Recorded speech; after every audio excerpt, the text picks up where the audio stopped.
káwa tó ṣeré o ká máa tí ì ṣe bàbá.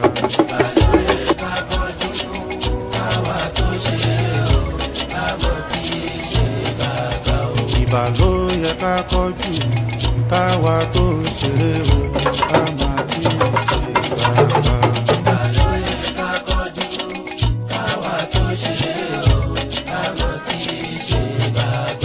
Ìbà ló yẹ ká kọjú káwa tó ṣeré o ká máa tí ì ṣe bàbá.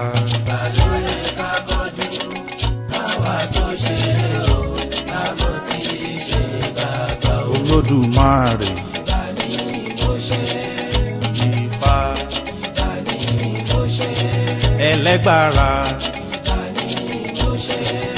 láàlú òrìṣà ńlá olúkòso ọ̀sán yìí o.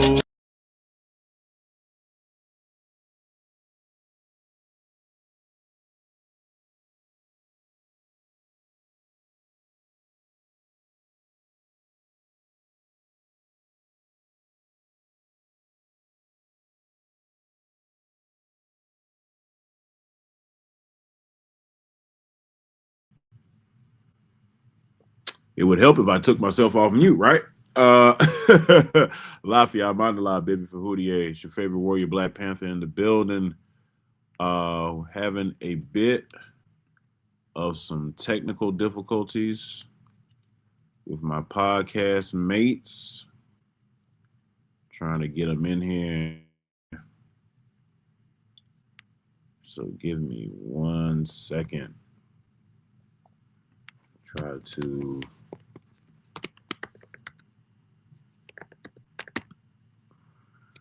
get them on the shows, giving them a bit of an error.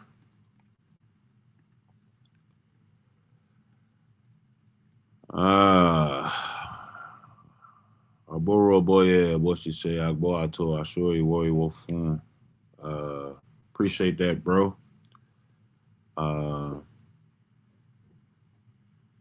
Inco Simp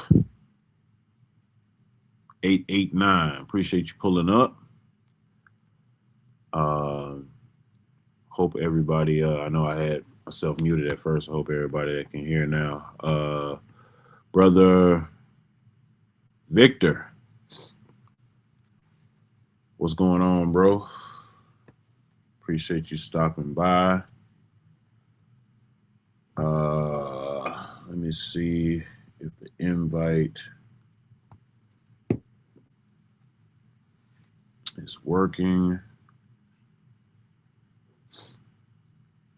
Appreciate everybody coming in. Hopefully we can get them in soon because we got a lot to talk about, man. Oh, there go EI. EI, Ekale. Yeah, bro. Ekale. How you doing? I am good.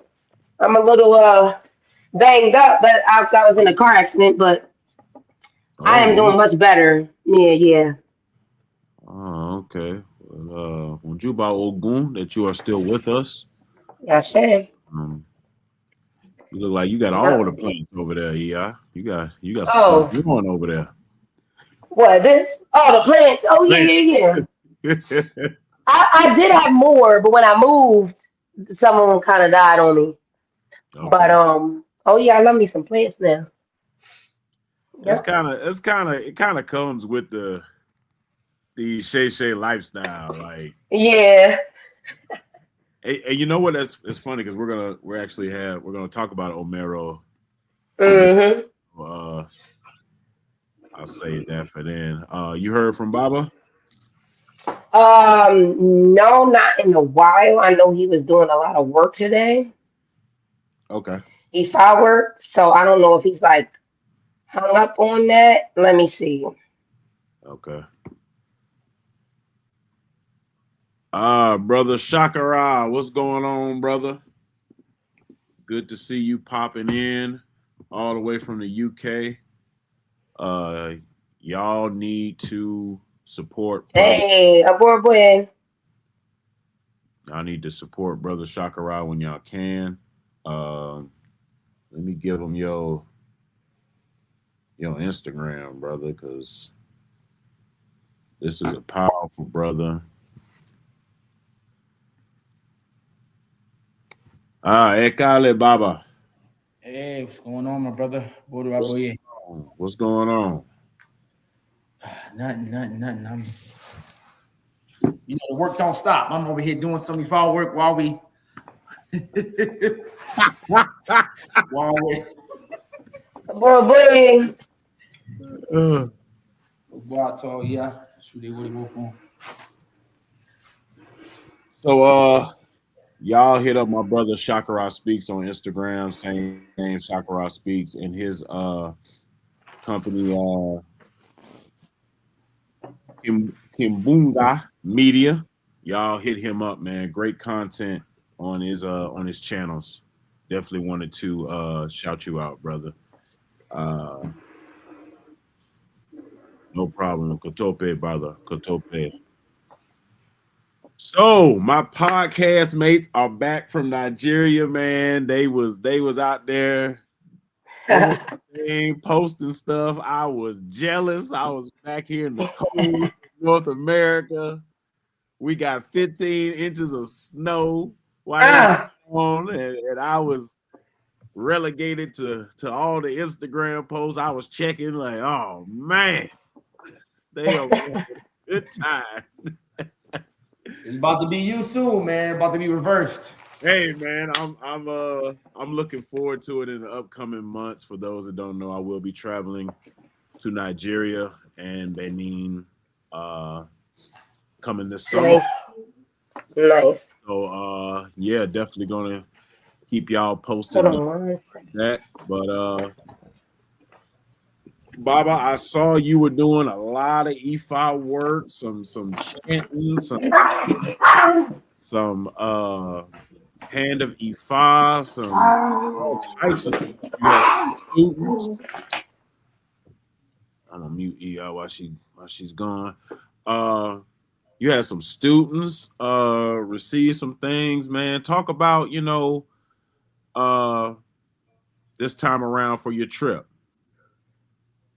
Yeah, for sure. It was a good trip. Half of the trip was just some of my personal studies. Mm-hmm. And then the other half of the trip was two of my goddaughters came to do Ifa initiation. So that was powerful. Okay. Yeah, they've been studying very diligently. They come in with some serious energy. So this was a next step in that Ifa journey. So it was overall a powerful trip. Yeah, I mean, with Ifa, it's like the more you learn, the more you realize you don't know things that maybe weren't apparent to you before, and then you as layers of knowledge and detail are revealed to you, you realize, oh, I gotta learn this. Oh, I gotta learn that. Oh, I don't know what that means. So it's always humbling, both humbling and empowering. My trips to Nigeria. And you went to Obeokuta, right? Mm-hmm. Yep. Under the rock. Under the rock, the big rock. I'm gonna be traveling past Obeokuta because we're driving from Oshogbo to Benin on the last half of our trip. So nice. Okay. And observe the beautiful Abeokuta as well. Nice. Seeing that you're on this side of the initiation this time, how was that experience? Seeing your students go through the Ifa initiation versus you going through it yourself. It was good. I mean, I think the more Ifa initiations I witnessed, the more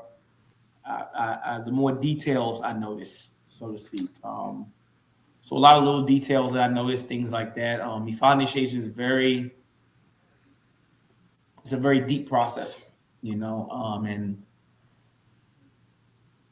from my observation and understanding, even amongst our woes in Nigeria, those that can lead and facilitate Ifa initiation is a high level of knowledge, even for our woes in Nigeria. So all the chanting that has to be done in every step of Ifa initiation, there's a chant for every single part of it. It's always very powerful. Hours and hours of chanting and singing, and just so much deep symbolism and things like that. So it's like every time I notice, he did this here, he did this here. Okay, so what this represents? Okay, I hear this verse that they chant. And one powerful thing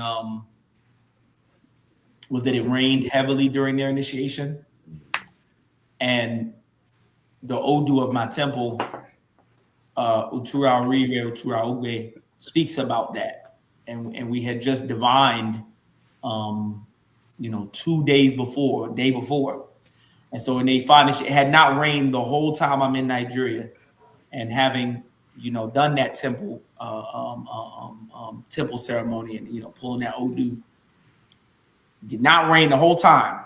That 2 days later, when they're there to do their foundation, it starts raining hard, and had to continue the initiation through the rain, so that made it even more powerful. It's just pouring down rain, and they're doing the initiation, but they toughed it out. They asked them, we asked them, was like, y'all want to continue now? Y'all want? They said, we want to continue.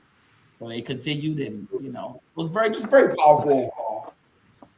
You ain't gonna skate past that temple announcement either. We gonna come back to that, brother. You ain't gonna just yawn by that. We gonna come back to that. You see how he tried to do that? He just tried to hold on. Let me give y'all the cliff notes and just slash past that. Nah, we coming back to that, brother. Okay.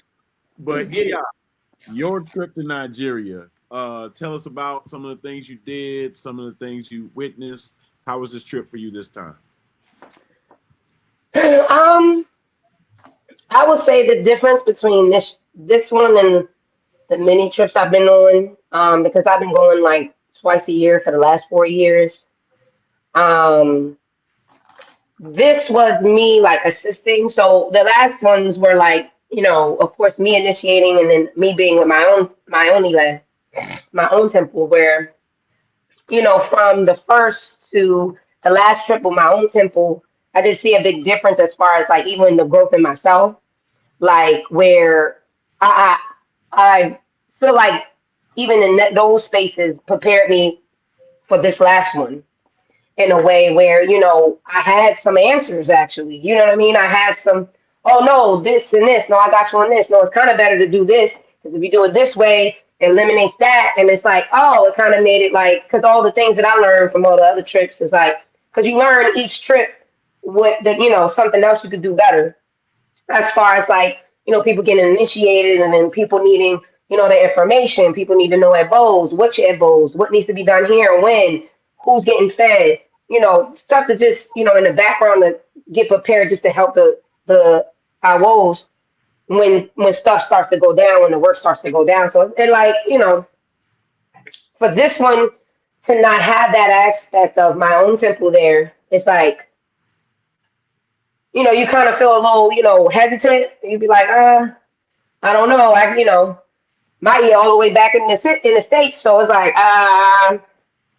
but then it's like, you got to step up, and it's like, no, you've been doing this for a good while now, for consistently for a few years. And it's like, no, you do know stuff. Mm-hmm. I might not have the answer of an elder's answer, but I got one that works just the same. You know what I mean? I have one that, I can contribute to, that I know would get the same results you're asking for.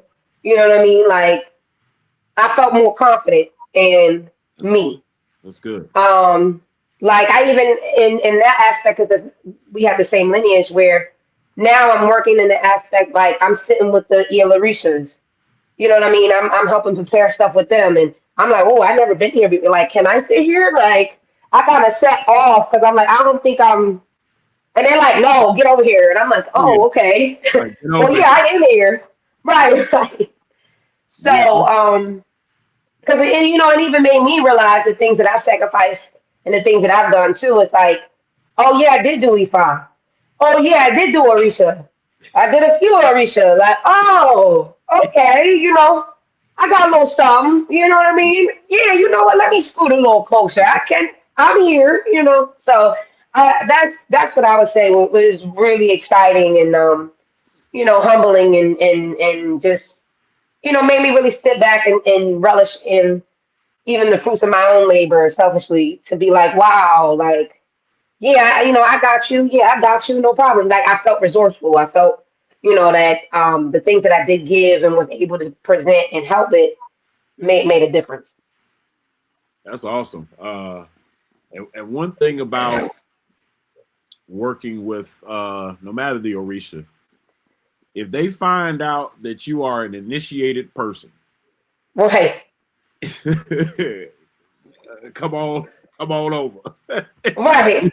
You know, no, on this side of the table, on this Right. side, you are no longer And over. mind you, all the Orisha's there, they were present for all of my Orisha initiations. So they're like, Ayoko, get over here. Like, what are you doing? You doing?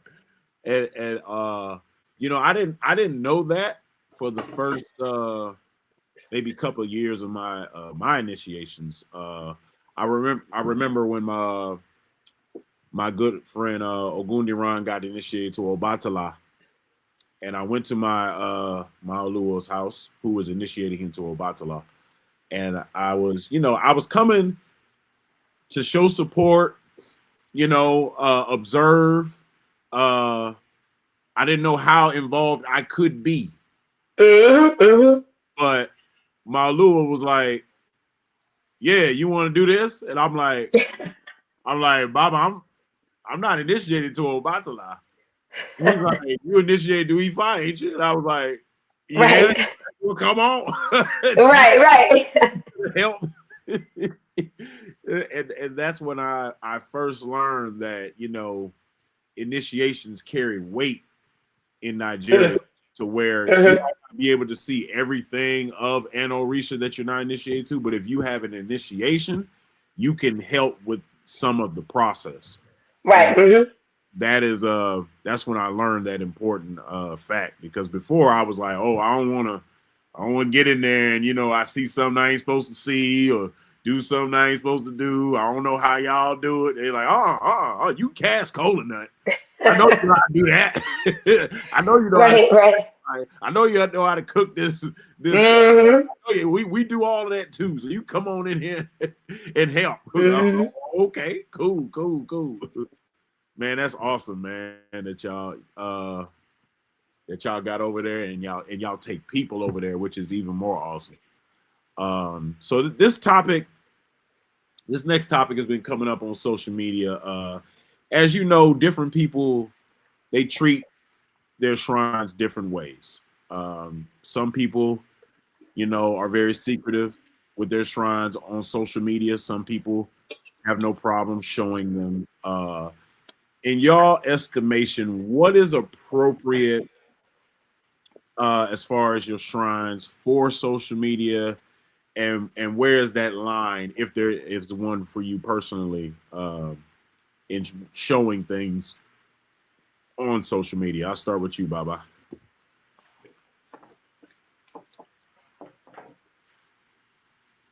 Sorry, I was on mute. That's a good question. I don't know if there's a one size fits all answer. Right. I try not to show the inside of my shrines.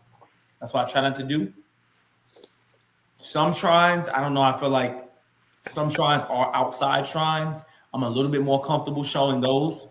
Like Eshu sits outside all the time. People can, walk past and see Eshu all the time.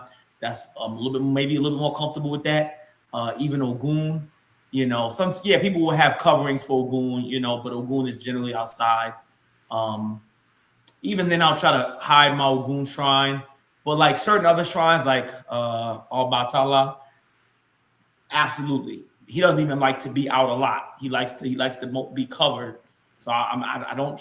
So there's some rhyme and reason to. So in general, I try to hide my shrines, but some shrines I'm a little bit more comfortable being out and open with them, whereas others I definitely will never show. I'll maybe like cover up the the inside of the shrine if I can with a sticker or something in a video. I don't like to show sacrifices. That's something I don't like to show. I don't agree with that. Like I don't think it's good to show. Like I think people know that we do it as ATR devotees, as Onisheshe, as Ifa devotees, but I don't think we need to just be showing sacrifices. That's another thing. So some shrines I'm maybe a little bit more comfortable showing. Some I don't like to show at all. I don't think we should show sacrifices. Certain parts of certain rituals I think we just shouldn't show. But the last thing I'll say is that there is a healthy amount of visibility that's important. I think it's important for people to see what we do, to demystify it. And not only that, I think, and even with my page, sometimes people crack a little bit of jokes and like to give me some flack. They're like, oh, you always showing everything that you're doing. No, it's not that. I'm not showing the secret stuff, but me showing what I'm doing accomplishes two things. Number one, I think we need to be proud about the tradition that we're doing, the public aspects. We need to be proud of it. Number two, I think that there are people who want to get into this tradition that need to know what certain things look like. And I've had people that have reached out to me, and been like, hold on, I'm seeing, some photos from your hand to be fine. My hand to be fine look nothing like that. And I say, okay, well, there's different ways people do it in different lineage. And they be like, nah, my hand to be fine, they ain't have no leaves or nothing there. So I'd be like, okay. I'd be like, maybe that's a red flag. So all these things that people are like, oh, I see you doing Eboriru. My Baba told me that he did that balls for me, but I ain't see him do no chanting. And so I'm not saying that in a malicious way, but I'm saying to say it's important for people to get a sense of what things look like in the tradition, because some people have nothing to go off of. Somebody could tell them, I did your hand to be fine. It could be some total, complete BS ceremony, but they need a ball, hand to be fine. Okay, wait, what offerings do we give to Ifa? Like seeing those basic things helps give people something to go off of as they're evaluating. So yeah, there's a healthy amount of showing that's necessary. What about you, Iya? I'll say my perspective is a bit different because so this tradition is based in West Africa, right? And they show everything.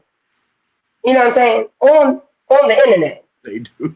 So I feel like where did that aspect come where we like, oh no, don't show this. You shouldn't tell people that. Because what I also see in other religions where, people that are Muslims, showing them praying, showing them this, showing them that. We know the times that they pray. We know why they pray. We know 5 times they pray.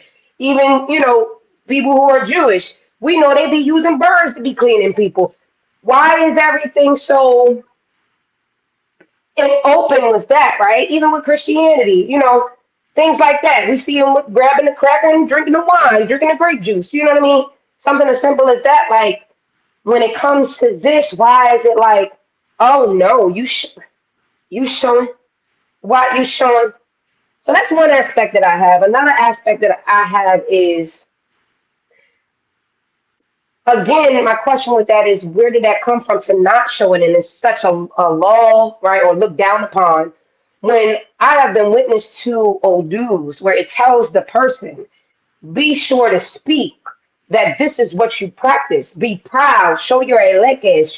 Tell people. If someone asks you, tell them. Show them. Because the more you show, the more you speak on it, Ifa will bless you. So that's another aspect. And then it's like, again, who made that rule? Because this is my shrine. This is my relationship to that Orisha. I can do it in what I want, right? And then my last thing is, again, who made this rule and why is it laws? Because how can we protest and confess how much Ifa has worked in our lives, but yet all you see is a picture with me like this? But however, and then you see this, like I'm in a gang, you know what I mean? But you don't see the ins and outs, the what and how, the when and where, the this and that, and even in the aspect of when people get in arguments about how you're supposed to do it this way and that way, and not knowing that there's different lineages. Mm-hmm. So I feel like I still, in a way, when I do show, I don't show like I'll give you like a little tease, like, oh yeah, because I want you to know that I have this shrine. I'm not faking. Like I went to Nigeria and I paid my money, right? And it's not just paying the money. I have been dedicated to this. So you can see a little leg, but it's still mine and mine to have. However, I'm showing it in a way where you see what it is. Mm-hmm. And I feel like in that way I am showing off Ifa to let the people see how much I have been blessed with. Because I think it's an aspect of that spiritually where people see it and they get a feeling and they're like, oh, why am I so drawn to this? Oh, maybe it is you that you're being worked through as a vessel to show that, even if it's a little leg, even if it's a lot, who knows, for someone to witness, and maybe you being used through Arisha, Ifa, whoever, to get that attention from someone and be like, hey, what is that? What are you doing? What is that called? And then question after question after question, and then hear someone like me here speaking on it because I wanted to know and I was drawn to it, and here I am. And then you have more and more people, you have more and more community. And it's like we can't speak on community if we keep telling people, oh, you can't show that. So I think because I had this thought while I asked that question. And it's crazy because you both kind of intersected what I was thinking, because I truly think some of the reason why we protect our shrines is because we're here in America. I was gonna say that too. Yep. Mm-hmm. And the landscape is different here than it is. Yep. It's right on the money. In God we trust, and they ain't talking about ours. so bingo, especially the sacrificing part. Exactly. There have been practitioners that have got themselves in a bit of trouble. There have been people that have gotten themselves in situations showing things online, especially with PETA, to animal sacrifice. So I believe that is a factor of why people definitely don't show certain things. For me, I'm very secretive. The reason why I am is I'm a little tactical and calculated in my thinking. I'm Such a no goon thing. Such a no goon thing.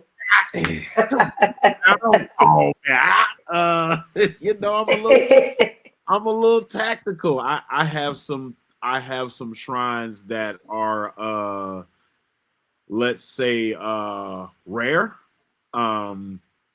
And I don't want everyone to know exactly what I have in case I have to use them to fight.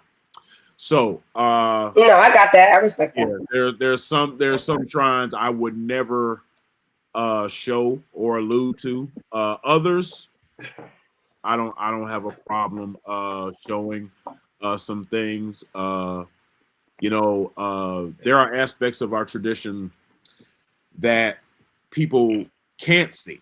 For example, if you have some figurines in your shrine that are connected to the society we call Ogboni, people that are not initiated to that Orisha, they shouldn't see those. If you have Odu, and I'm not talking about the basic markings of Odu, but the Orisha, the female Orisha, you definitely should not be showing that. There are things of this tradition, I believe, that should be kept, off the internet. But as Baba said, there needs to be a healthy amount of showing. So, we can show that we are proud of our tradition. We are not ashamed. And that people can see what things look like, because I've had the same thing happen where I showed something specifically. I believe it was a Ikin, and someone asked me why I had so many, and I said, well, a hand of E5 is typically, 16 to maybe 18 or something like that. I was like, full initiation, you usually get 32 or more. And they said, I only have 2. And I was like, excuse me? and one specific woman, she only had 1. One single Ikin palm nut. And I said, we have to be talking about something different.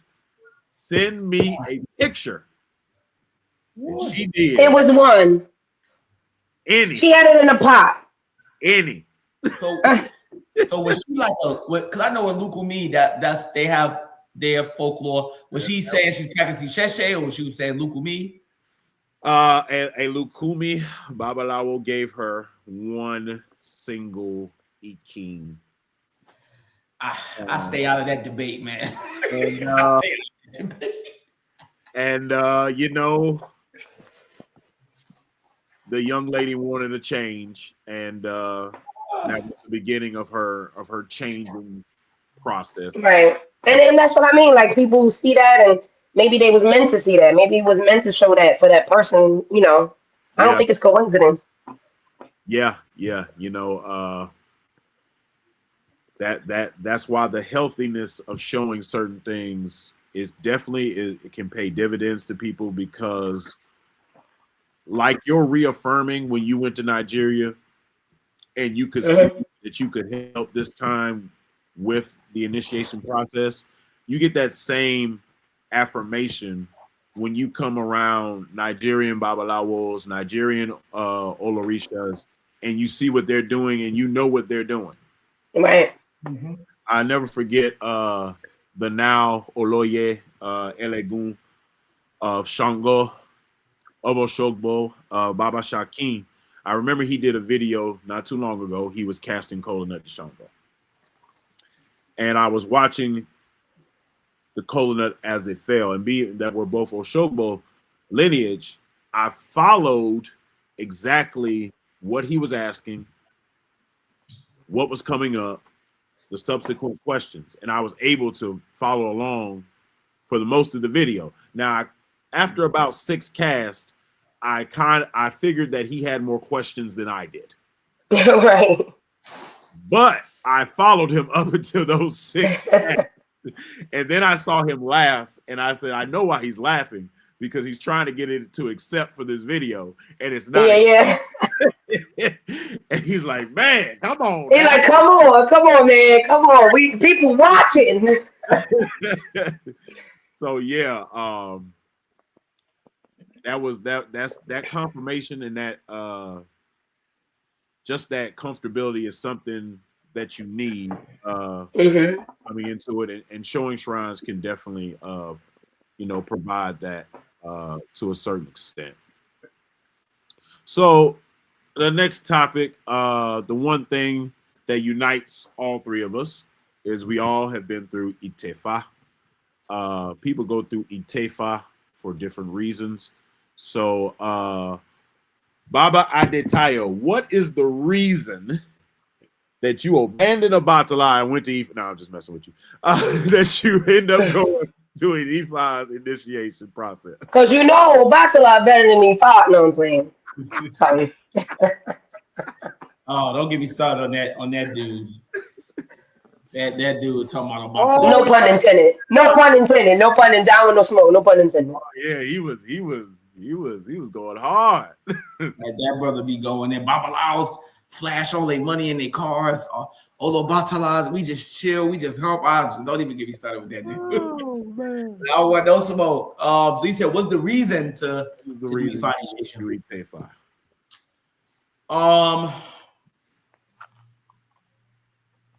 So I think that Ifa initiation is good for everyone, and it's because we all have a destiny.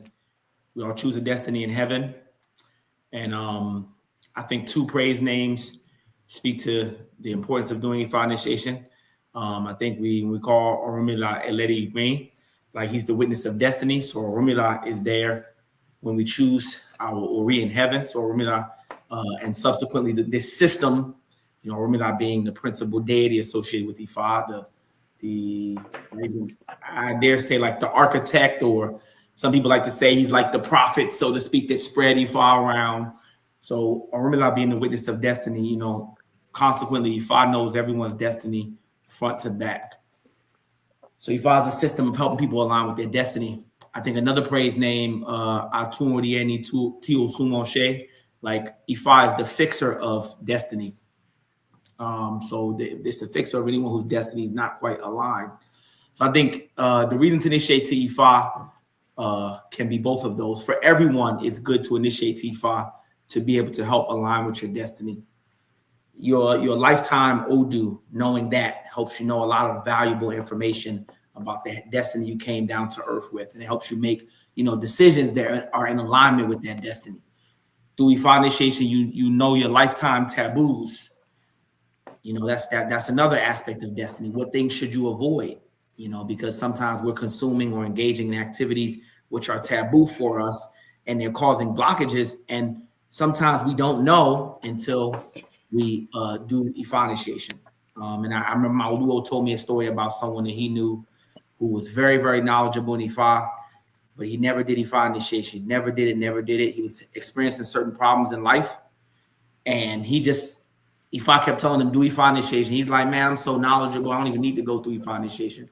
Finally, I'm trying to like obscure some of the details, but finally, when he finally went through Ifa initiation, he realized that there was certain things that he was eating and doing that were taboo. And once he stopped doing them, some of these blockages he had been experiencing for his life, despite how knowledgeable he was, some of these blockages had become apparent and they had become removed. So again, number one, knowing your destiny very well, because Ifa knows everyone's destiny front and back. Knowing your taboos is a part of that. And then the last one with that, Aturi and Tio Sumoshe, where he says Ifa is the fixer of bad destiny or misaligned destiny. Some people need to do Ifa initiation because there's aspects of their destiny that need to be fixed. So, I can have clients that say, hey, look, you're going to keep getting sick. That's an aspect of your destiny you chose in heaven. You need to go into the grove. You need to go do Ifa initiation to permanently kind of align that aspect of your destiny. Or, hey, you're going to struggle with marriage. Until you do Ifa initiation, this is something you chose in heaven. You're going to keep, dealing with that until you fix it. So there's many examples where, besides the generalized, we should all know our destiny, know our taboos for alignment. Some people got to do it because there's struggles that are not going to be, fixed. There's aspects of their destiny not going to be fixed until they do Ifa initiation. And Ifa initiation that's that Aturi and Tio Sumoshe. Ifa initiation will fix that Ori that isn't Suwon, that isn't quite, I keep doing this, but you got like your Ori is at like a 75-degree angle. Keep moving it. Like move into position. So that's all great information. But I asked, why did you do it? Oh, why did I do it? Oh, okay. Why did I do it? So sorry, everybody who's watching. Let me rewind that whole lecture. Hey, that's the teacher. That's the teacher in them.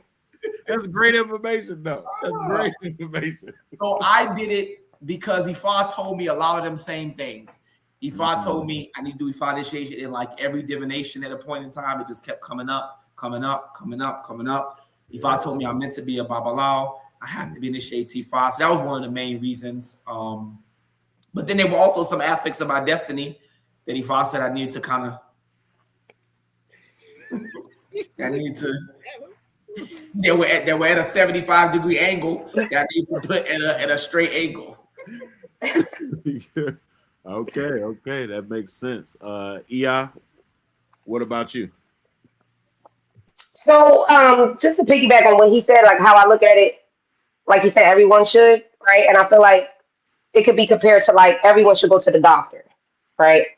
Some people got a good bill of health, right? But it's still good to check up on it, get your numbers, this and that. And then some people get checked out. Oh, you got this going on, you got that going on. You might want to get this done, get that worked on, get that. And then some people go to the doctor and they find out, yeah, you got to go. We're gonna need surgery, or you got to go to this next doctor. You got to go that doctor. You got to go that doctor. And a lot of that stuff is inherited, right? So for me, it might be on a bit extreme.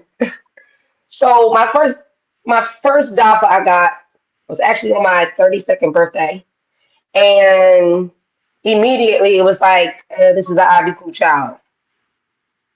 So when I sat, I was like, and because everybody get that look, they sit back, Mm-hmm. and I'm like, why are people sitting back like that? What that mean? So I said, okay. Then I got my second offer, and my temple was in Nigeria, and he was doing it, and he was, FaceTiming me so I can get the information. And it said it in that one, this person needs hand to be filed immediately. And my ear was trying to tell my bubba, like, oh, she's coming to do initiation. Like 4 months later after that, like, she's coming. I don't think she really need to do it. My bubba would not budge because I needed an Ifa shrine in my house for my life. Now, once I did my full initiation, it made sense because I had generational curses in my bloodline. And it said my initiation stopped that. It said I had debt, spiritual debt that I had to pay that were not being paid. And just really off the basis of me being an Abiku child, I was about to be out of here. So, and sometimes people's reasonings are not always that extreme, but then you have people where it is. And the last thing I would say why I will never regret making that choice, even though I did not know what I was doing. And it might seem cliche, but I literally was following my Ori because I'm like, I don't know what I'm doing. So I would say when I got my Odu, the very next day, we had pulled an Odu for a client. The client got my Odu. It was told she had to do it both, of course. Didn't get to do it and she died. So that gave me firsthand for me, like, okay, got you. But even me being Abiku is still a spiritual aspect to that, where I'm always going to have to deal with that aspect even after my initiation. Because that is actually my destiny, right? But I had to do Ifa initiation to change, that route of things. But it's still a thing where that kind of lingers. Why Ebo is always necessary for someone like me. Because it's so many times I got told that when I did this initiation, boom. It's good that you did that because you about to pack it up. Oh, boom. And it's like, and it says even after initiation, they still trying to. Yeah. That can be So an ordeal. Yeah.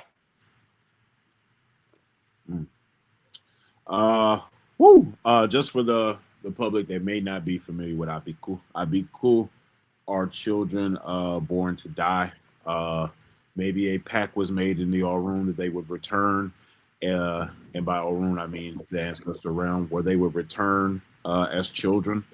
And spiritual work needs to be performed at Bo. Different offerings, depending on the person, to avert that person from returning to the source as a child. So Ifa is one of the main deities to stop that process from happening. So Ifa is an ally, is a strong support for Abiku or Emere, which are children, also children born to die, but they may be teenagers or everything. So that because I will say something else I found out just recently, because I had DAFA done for my mother. Mm-hmm. I just recently found out it says she comes from an Ifa lineage. So when it spoke about bloodline and it spoke about lineage, like this is something inevitable that I couldn't, because it says that I am an be from heaven with my Ori chose, and it's like I had no, you know So what I mean? you're So very yeah. connected to a Rumila. A Petit Hmm. being a wife of a Rumila, wife of a Babalawo. So yeah, it's in your lineage. You you ain't had no choice. You ain't had no choice. For me, it was similar to Baba. Kept coming up in divinations for me, even though child of Ogun and everything like that. But it would say things like your memory will serve you as an Ifa priest later in life. It would say That's right. it would benefit you greatly to be initiated to Ifa. And then finally, uh, during my Ifa initiation and also during my Ogun initiation, um, my lineage deity is Ifa. So um, that was that. You need to go on and come to, you know, your guy, basically. Uh, Basically. so, I am slightly of a different opinion. I don't put it as everyone needs to be initiated to Ifa, but I also understand that it's not a bad idea.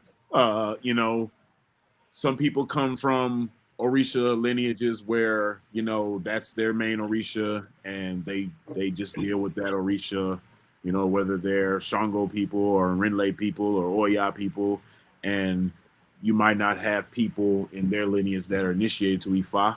They probably use Erendil Ogun more prevalently.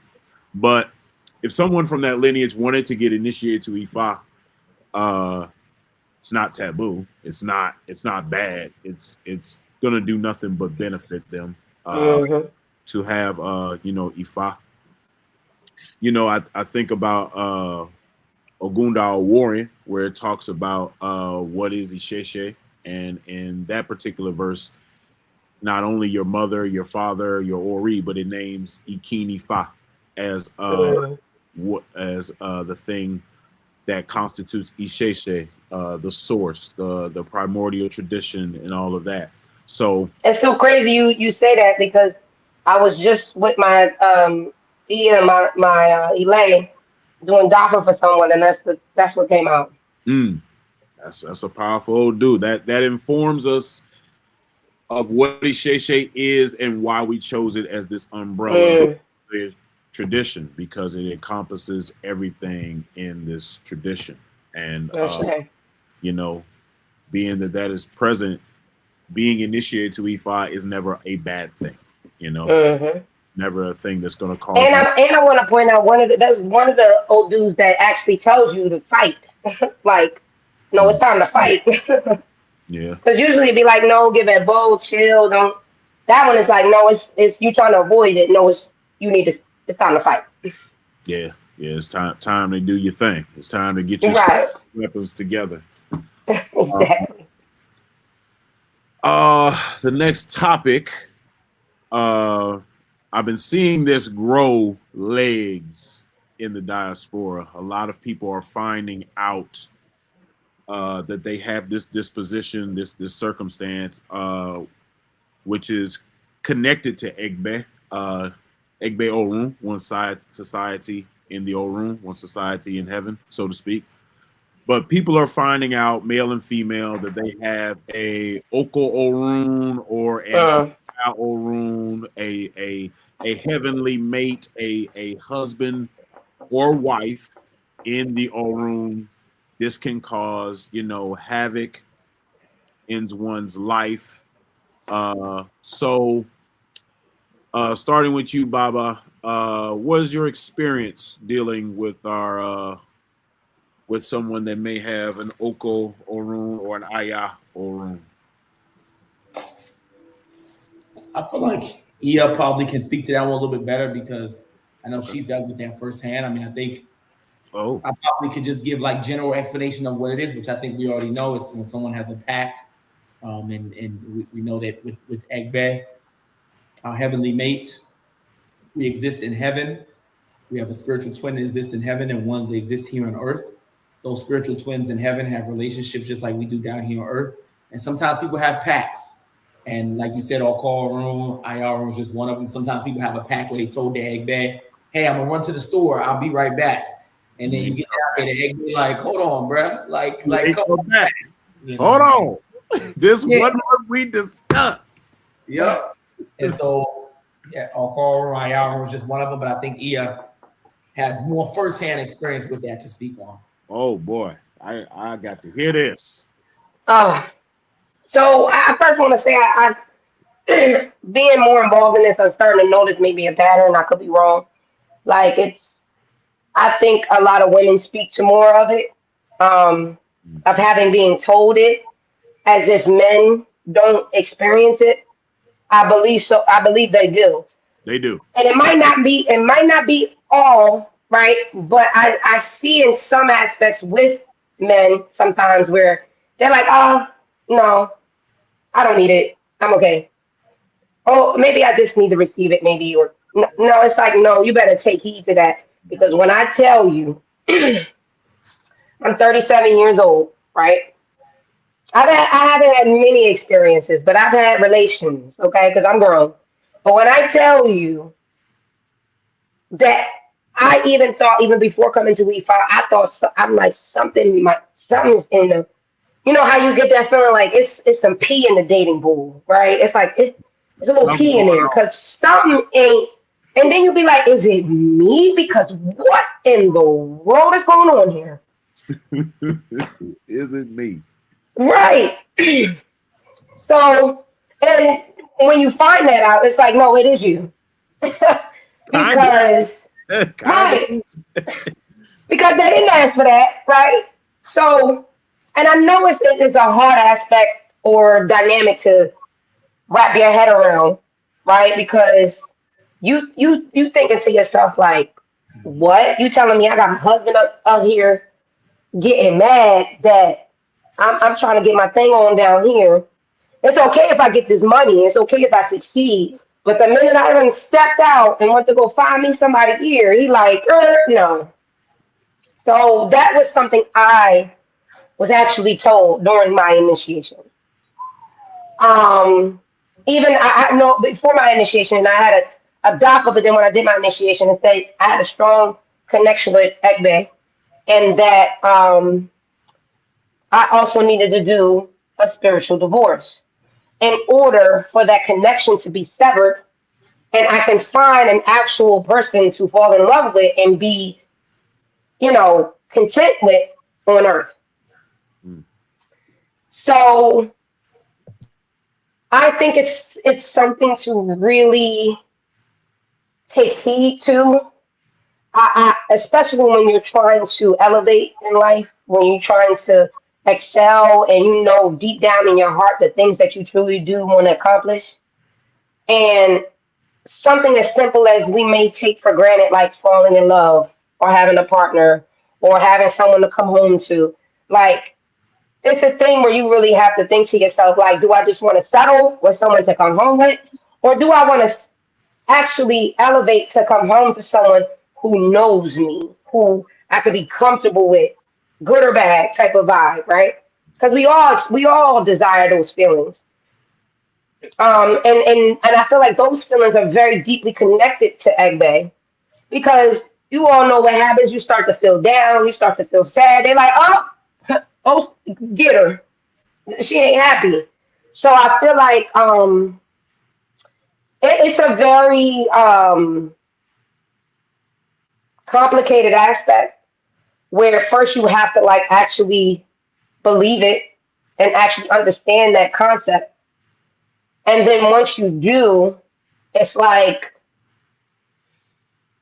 understand that, like, in a way you're kind of still connected to that person too, whoever they are. Because like I said, when I did my Egbe initiation, did my divorce, I think I came back I did another initiation, and they're like, "Oh, yeah, you did the divorce, you did your initiation, but they still trying to find loopholes to get you home." Oh my God. I'm like, Oh, man, give up. and it's like at the same time, I'm like, I'm thankful, but I'm trying to do what I'm trying to do here. You know what I mean? Like, so What it's just what a is that very. twin doing to him in heaven? What is driving this dude crazy? He's like, oh, I'm just like, look, and it was like, it's probably the prayer that I said, because I told him, I said, look, man, I love you and all. We probably had something special. I said, but I'm here, but I need you to move it on, okay? all he Like, and knows I'm is like, she still I love probably me. shouldn't She have said still love that. me. I'm gonna keep trying. She still loves me. Right. So he did one of the Mike Epps moves when he was like, you tell a dude to get out, and he'd be like, hey, your mom okay? And he start moving his stuff back in. So it's like, I'm just like, oh man, like, but all in all, it's a blessing to have that connection with your egg bay, to get the balance of it and to find that balance of it. Like they will support you to the end. They will comfort you, uplift you. They will make sure you get where you need to go. Like so, all in all, it may be thinking like but just take it seriously. Just as serious as you would take anything else. Yes. Because anything, when it involves that spiritual realm, you got no control over that. The only thing that you could do is your end of the bargain and let them do what they do because that is what it is. I man, taking it seriously is something I definitely would recommend for men and women. And this is why getting divinations and learning to perform ose and all of these type of practices are important because you may never know that you have this problem. Exactly. And I think about, and I've ran into people outside of the tradition and they start to tell me the symptoms of like their relationships. And I'm like, hold on. You mean your partner just suddenly got sick out of nowhere? He died. Wait, your other partner died too? No, Hold on. that's for real. Every partner you get with just suddenly gets sick and you ain't doing nothing to them. Like these are things, as we're trained as priests, where we recognize certain signs. And I end up getting her to my Ogun teacher, and I told him before he performed the divination, I said, listen, if it's not Egg Bay, I'd be surprised. And he called me back. He was like, yeah, she got an Oko Orun. He messing with her partners. And not all Oko Orun or Aya Orun are violent. But some of them are. So you may not even know the sabotage that is going on until you sit on someone's mat and find out. And that's dangerous, not only for you, but for the people that you're dating. They don't even know what they're walking into. Like, hey, shorty, fine, man. I can't believe she's single, man. I'm gonna holler at her, and you got a whole hater in the whole room. Just like, you go holler at my old lady in front of me. Right. Oh, I got you. I'm going. But like, Bobby, let's go. Yeah, I'm gonna show you that you don't mess with us in this egg bag. So Because sometimes they make you sick too. I experienced that once. I was getting sick bad. yeah, like the manifestation can happen in so many different ways, depending on your egg bay, depending on the relationship, depending on whatever. So it's like you have to take that serious if you get told that. Like that's something that has to happen. And I've told people, if you've had issues in the past and it's turned violent, you need to put your dating life on hold until you take care of this. this needs to be taken care of first, because you can't move on safely, and you're always going to be thinking in the back of your mind, you know, was this a regular argument, or did this happen because my man up there tripping? Like you need to be able to move forth with confidence, and you know, that's something that has to be taken very seriously. The spiritual divorce. Some people, I know, they only do it during initiation. Some people do it outside of it. But however, whatever your lineage does it, it needs to be done. It needs to be taken just as seriously as you know, I Be Cool or a Merin. Yes. Because you know, moving forward with happiness is a thing that, you know, everybody deserves to have a chance at, and that's definitely going to impede that if you don't take care of you know, your Aya Orun or Oko Orun. And I have seen it more with women, but I have met men that be like, nah, I got to do the ceremony because she tripping. She ain't let me. Exactly. And I know how these men be working up there. I can only imagine how women working on them. Terrified to me. Because I was like, oh. Look, if I was up there. I make no pact with no woman up there. If I was up there and I'm like, oh, you bringing Sherry home again? Okay, we're going to turn it up. We're going to have to turn it up. I'm like, what's going on? And then you find that out? Oh, no, I got to get this done. What you were this weekend? How much? I got to get it for me because, dang. So yeah, that's definitely something to be taken seriously. Man, we were talking about your plants earlier, so we're gonna shift into you know, Omiero and Ewe. Saw your videos, Baba. People don't know how much plants are interwoven into our practice. They don't know how extensive the plants are to us.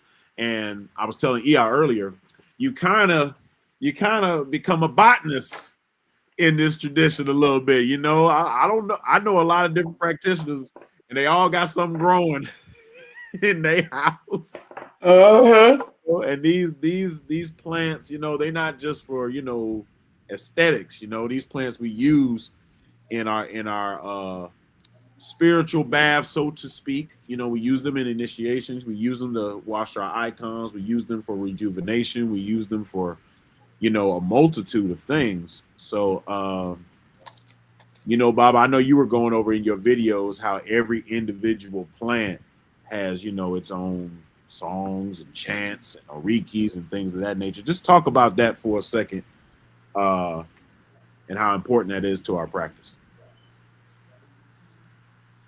That's a good point, a good question. It's a very deep aspect of our tradition, deep in the sense of like you can learn 20 plants, and, you know, there's 30 more that you don't know. You know, and I want to just take a step back and say that Ifa speaks about everything, and so even animals, you know, like every animal that you can think of, you know, is mentioned in the Odu somewhere. Oh, this like, the aspect. Oh, this lizard. You know, its particular behavior, you know, it got like I always chant about how Awani one ducks his head. You know, them lizards that be doing them push-ups. Okay, that was Ifa did that lizard came to Ifa to avoid danger, or the snail, or this particular cat sleeps all day and then did that ball. So I'm stepping back to say that Ifa, our ancestors noticed the spiritual characteristics of everything in their environment, you know, including rivers, including animals, including plants. So plants are just one aspect of that. And so in that regard, what I've discovered is that every plant, there's stories, there's songs that speak about the qualities of that plant. You know, you can classify them too as I get deeper. Plants that have protection mechanisms, a lot of times there's a story about that. So this particular plant has spikes. Okay, this plant did what is that?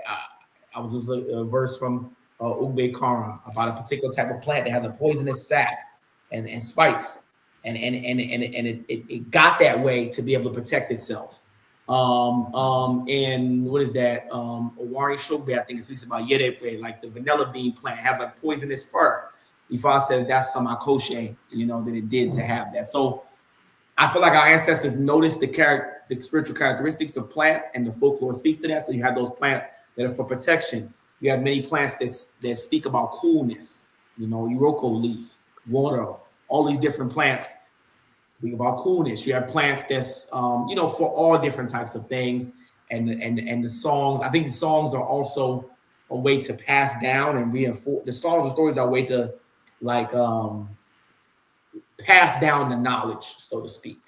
So like, yes, we sing them when we're making Omiero and things like that. We sing for the plants to activate them, but I also think it's a way to pass it down. Because how do we pass down for thousands of years? This plant does X, Y, and Z. That's hard to remember. Stories and songs that speak about that. Abamoda, I'll just give that example of Abamoda, like the story of how, Abamoda being a leaf of manifestation. Abba Moda, like I'm making a petition. And say that Abba Moda, is a leaf of manifestation. But there's a story about, I think it's in Ejobe, I can't remember, about how Abba Moda originally didn't have any Ashe at the beginning of time, and it went to Ifa, and I forget how it goes, but Ifa made it such that anything that Abba Moda says, the Orisha will hear and accept it. So all that to say, it's very deep. I learned 30 plants, and I go there, and I'm like, hold on, where y'all find that one in? I ain't never heard that one before. And they sing it for it and they chant. And I'm like, okay, I gotta add that to my list. So it's very, very, Ifa is very, very deep, in that aspect. And the last thing I'll say is that's one of the things I like about Ifa. I feel like in certain Abrahamic faiths, the environment is just something to be casted. Like, we can do whatever. Like it's dead. Yeah. Yeah. But with Ifa, it's like, everything alive. Yeah. Everything got its own Ashe. Mm-hmm. So I'll leave it at that. Yeah. Absolutely. What about you, EI? Oh, I'm not an expert. He said it. He said it all. But I do agree. I'll piggyback. That each plant, has its purpose, has its place, and I think that that can contribute to community too. Like we all different. We all have aspects of our lives or positions, but everybody has a job. Everyone has a purpose, and when it all comes together, we come together for one purpose together. But we can't do one without the other. So I do like that aspect because I guess it's a lesson in itself too. And within knowing those things, like we may look at one of the plants like, oh, it's just, oh, we don't. But no, you needed that for the blessings of victory over enemies. No, you needed this one for all the array. You need this one for good health. You need this one for peace of mind. You need this one for strength. So it's like, don't we want all these things? So all of these things are just as important as the other. So to know that we have that aspect of, and we can use that for so many things when it's completed. Like, I think the aspect of all the plants that represent different things makes it such a important, I guess, thing that you can use besides you just taking a bath. Like, it's for a bath, it's for protection, it's for coolness, it's to ward off negativity. Like, it's so many things wrapped up into one. So that's what I got. We were just talking about the popular story from Wudameji. Binibiti dia for Ormila when Ormila Honore Rao sign Lero, like when Ormila was going to buy our sign as a slave, and he bought our sign as a slave at the market. He told him, clear my yard. Ormila came back, the yard was left intact. He was like, Ormila was like, what the hell, man? I told you to clean my yard. I can't. Osian was like, none of these are weeds. To your point, yeah. He was like, none of these are weeds. That one is for wealth. This one's for this. So I like your point that none of these leaves are purposeless. They all have a purpose. And that's how how we even should treat people, in that community. Like, no, this person, you can't just throw this person away because, oh, they're messing up. in some aspect, or oh they only did, or they only received Ifa, or they only did Orisha, or they, you know. So that's how I look at it too. Right. I highlighted this brother at the bottom, Oluwase. He's a hip hop artist. Brother's gonna be getting with a lawyer, Shango Shakin Ajala, the Elegun of Oshogbo. I did recommend Baba to him because he moved to Atlanta. So no problem with giving you the recommendation. But Baba Shakin, I'm trying to get this in the camera, but he just wrote a book called Ewe Orisha. And there Oh, nice. is, you know, about 16 plants in here. To where you can learn what the scientific definition of the plant is, how the plant looks, the availability, the uses of said plant, and he has some of the songs. And I know he's coming out with something where we can hear the songs as well. So that's a great starter book for people that are coming into the tradition, because you need to be able to identify what these plants are. Need to know what their names are, the scientific name and the spiritual name, because you know, and they have aliases. Like one plant that's sacred to Ogun, they call it a snake plant, but we call it Peregun, and that's a plant that's sacred to Ogun that we can even cast kola nut to. In place of an Ogun shrine. So there's things that, you know, every plant has its function, as its place, like Baba said. And you know, we can't do anything without the plants, you know.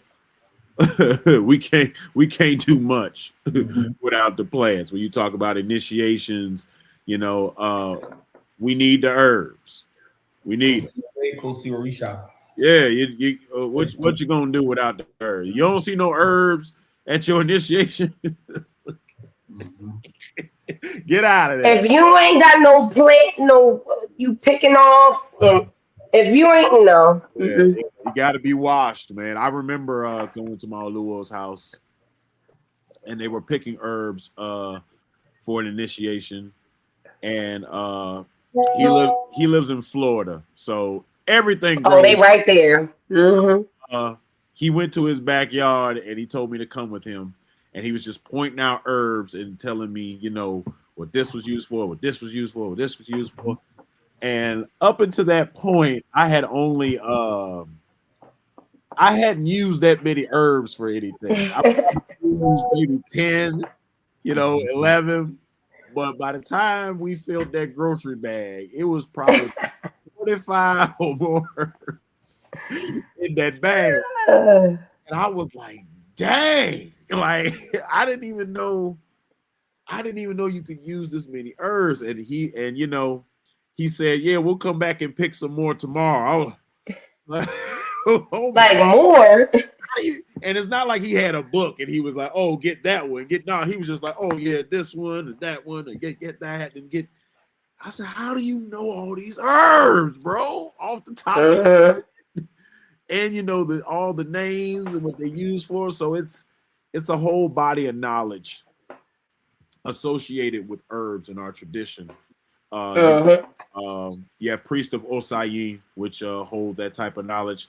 But, you know, we also have people that are just herbalists. We have Onisheguns who just are herbalists, and they study, you know, the plant aspect of our tradition. So, like I said, when you become a priest, you become sort of a botanist. You know, you start to really get into plants. And that's why, you know, you see people with, you know, growing plants, having plants. You got to have a plant connect.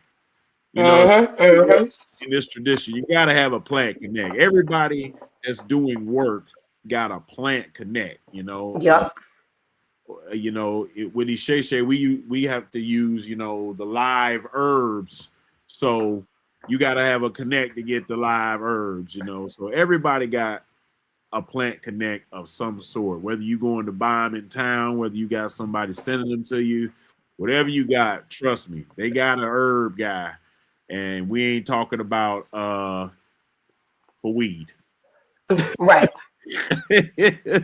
Maybe after, but Maybe after, but you know, we gotta plant connect somewhere in, you know, where we can get this thing done. So, you know, that's one of the things you should look for when going for initiation. You gotta have the herbs to get things done. That's just what it is. Baba, I told you we was gonna come back to this Elay announcement. I told you that we was coming back. Oh, okay. I told you we was coming back because you ain't just gonna skate past that. Yes. So I'm so DAD. I'm kind of doing it low key. But yes, I am officially starting a temple. So for those of you who these are things I've been doing unofficially, but now you know we're making it official. So anybody who follows me on Instagram, definitely reach out to me. You know, we doing it slow, you know, trying to build it real organically, you know.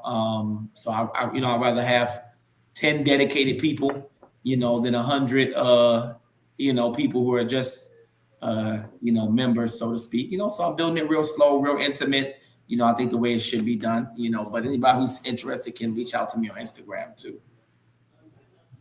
Understood. That's great news. I guess I should share some of my news as well. What's the let's go. March 13th. March the 13th.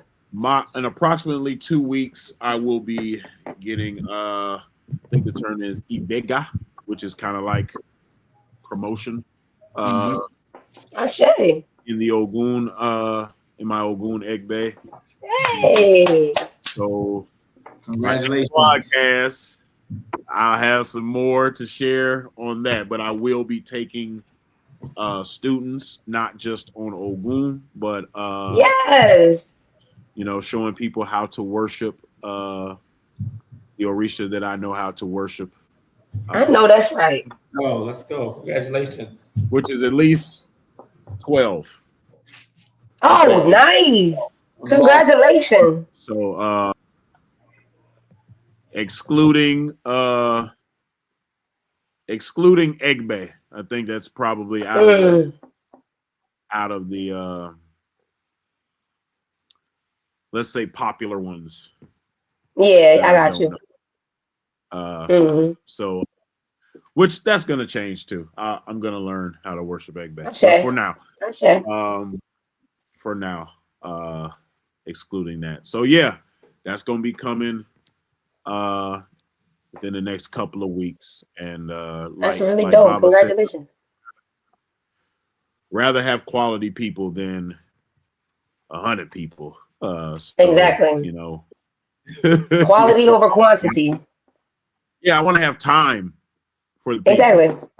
You know, some people get so many students and they can't even keep up. Right. You know, I want to be able to keep. Because it's like a marriage in itself, too. You know. Yeah, I want to give everybody individual time when needed, and time for questions and everything like that. So, Odu of the day, I talked about it earlier. It's Ogunda or Warren, which talks about or informs us what is Isheshe. And it says, Baba eni ni, Isheshe ni, Iya eni ni, Isheshe ni, Ori eni ni, Isheshe ni, Ikin Ifa eni ni, Isheshe ni, Edumare ni, Isheshe. Isheshe mojuba ki into segbo, and that just translates to one's father is Isheshe, one's mother is Isheshe, one's Ori is Isheshe, one's Ikini Fa is Isheshe. The creator Edumare is a primordial force. The primordial force, I give my reverence before I start this Ebo. So this is commonly chanted before some Ebo Riru. And things of that nature. So that is the Odu of the day. make sure y'all visit the comment section of this video, where I have placed Baba's website, where you will find Odu games, a worship calendar, and things on his website. And make sure y'all follow, us on Instagram. I'm gonna put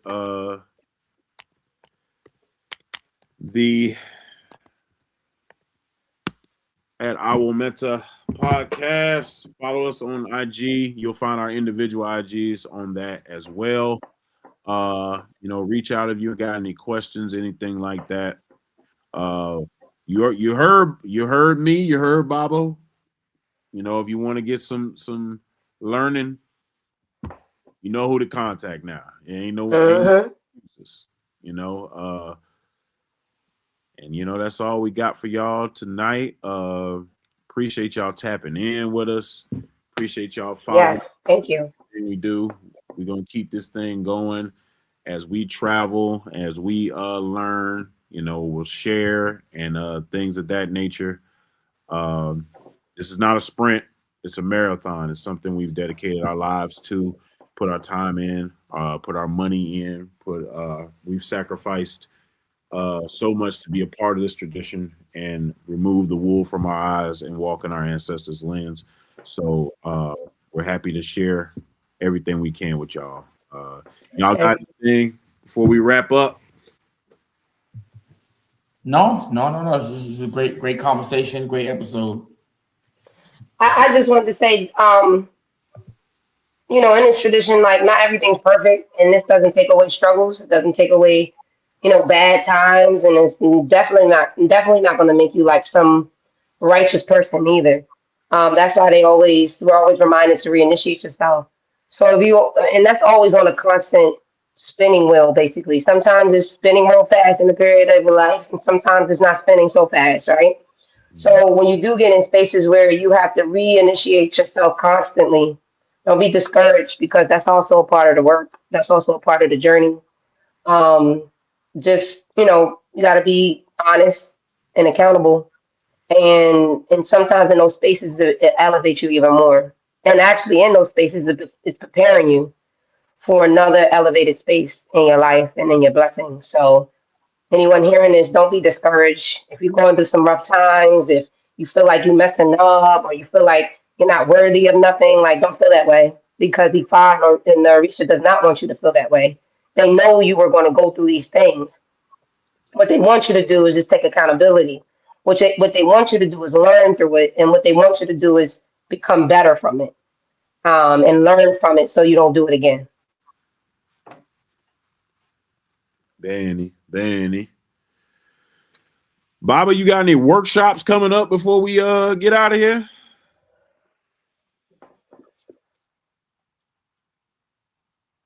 If you're talking, you on mute. No, none yet. We just wrapped up another Ifa prayer workshop. So I'll probably be having one again next month in April. I'll probably do another workshop. So I'm announcing on Instagram, y'all. All right. So y'all stay tuned to his Instagram, to his website. If y'all want to be a part of that community exercise workshop where they do Ose, good workshop, great idea. You'll get that experience of seeing how we worship Ifa, how we chant verses, how we pray for clients and things of that nature. So it'll be a good thing to observe if you've never seen it before. So that's all we got for y'all tonight, man. I'm about to go upstairs with the wife. We got some wine in the freezer. I know that's right. We about to participate in some libations. You better. For the shrines. I say. All right, y'all. Till next time. Odabo. Odabo. What I'm trying to say in the final analysis,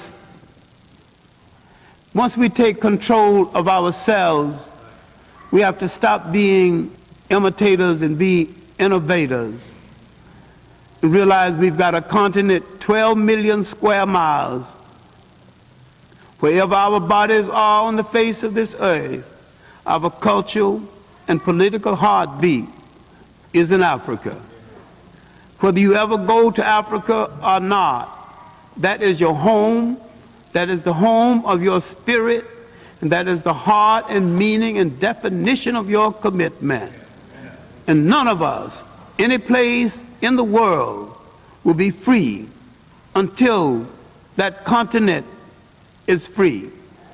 The Masi Warrior Clan was created because myself and others like Brother Nahisi saw a need for a young African group to analyze information concerning the African phenomenon with no bias, with rigor, and with scholarship.